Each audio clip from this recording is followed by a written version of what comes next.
धन्यवाद। तो ये जो पुष्कर द्वीप है ये 7वां द्वीप है।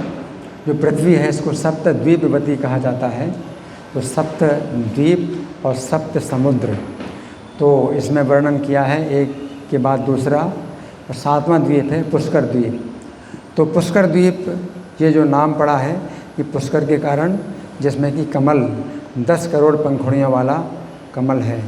फिर इसमें बताया सुखदेव गोस्वामी ने कि इस कमल को जो है कल्पना करते हैं कि ब्रह्मा जी का जो है ये आसन है।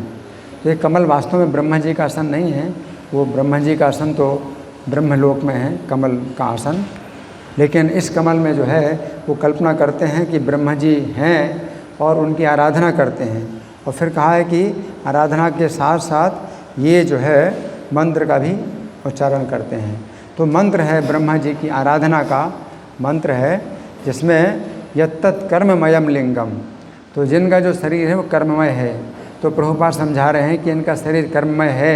इसका मतलब ये है कि अगर कोई व्यक्ति वर्णाश्रम धर्म का पालन करे 100 जन्मों तक, तो वो ब्रह्मा का जो है पद प्राप्त कर सकता है।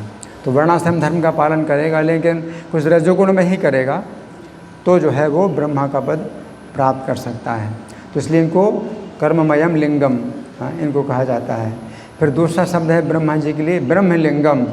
तो ब्रह्मलिंगम का मतलब जिनका जो शरीर है ये ब्रह्म है, यानी वेद ही इनके शरीर हैं, वैदिक मंत्र इनके शरीर हैं। इनके शरीर से ही जो है ये ज्ञान प्राप्त होता है।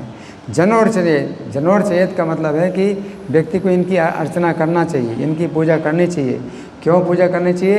एकांतम, ये भगवान के एकांत भक्त हैं, एकमात्र भक्त हैं भगवान के, या अनन्य भक्त हैं, इसलिए एकांत भक्त हैं। अद्वयम, अद्वयम का मतलब है कि भगवान के साथ दो नहीं है, मतलब एक इनका मत है, भगवान के साथ एक मत रहते हैं। तो इसलिए इनको प्रसन्न करो तो भगवान प्रसन्न होते हैं, इनको नाराज़ करो तो भगवान नाराज़ होते हैं। जैसे हम लोग बोलते हैं यस्य प्रसादात् भगवत प्रसादो, तो भगवान के साथ अद्वय हैं। तो इनको अगर प्रसन्न करते हैं, गुरु को प्रसन्न करते हैं तो भगवान प्रसन्न होते हैं, और जिनको प्रसन्न नहीं करते हैं तो भगवान को प्रसन्न करने की कोई गति नहीं है, कोई उपाय नहीं है। इसलिए अद्वयम। शांतम, शांतम का मतलब है कि यद्यपि रजोगुण है इनके अंदर और रजोगुण से सृष्टि उत्पन्न करते हैं, लेकिन भगवान से इन्होंने वर मांगा था कि सृष्टि रजोगुण से मैं उत्पन्न करूँगा, लेकिन रजोगुण मुझे बाधा ना डाले। तो वो रजोगुण जो इनको बाधा नहीं डालता है, तो ये जो है शांत बने रहते हैं। रजोगुण के द्वारा सृष्टि उत्पन्न करने के बाद भी ये शांत बने रहते हैं। तस्मै भगवते नमिति, इसलिए ऐसे भगवान को नमस्कार है।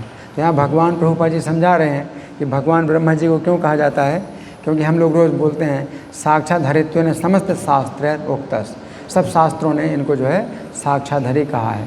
लेकिन किंतु प्रभुर्या, किंतु भगवान के प्रिय सेवक हैं, इसलिए इनको कभी साक्षाधरी कहा जाता है। तो सब शास्त्रों ने कहा है, लेकिन किंतु इसमें लगा है। किंतु ये क्या है? भगवान के प्रिय सेवक हैं।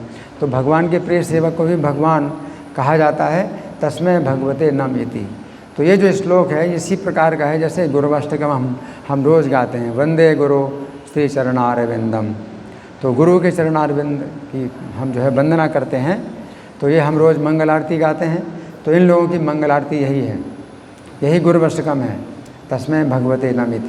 लेकिन इसमें ये नहीं है कि गुरु भगवान है, गुरु जो है भगवान के प्रिय सेवक हैं।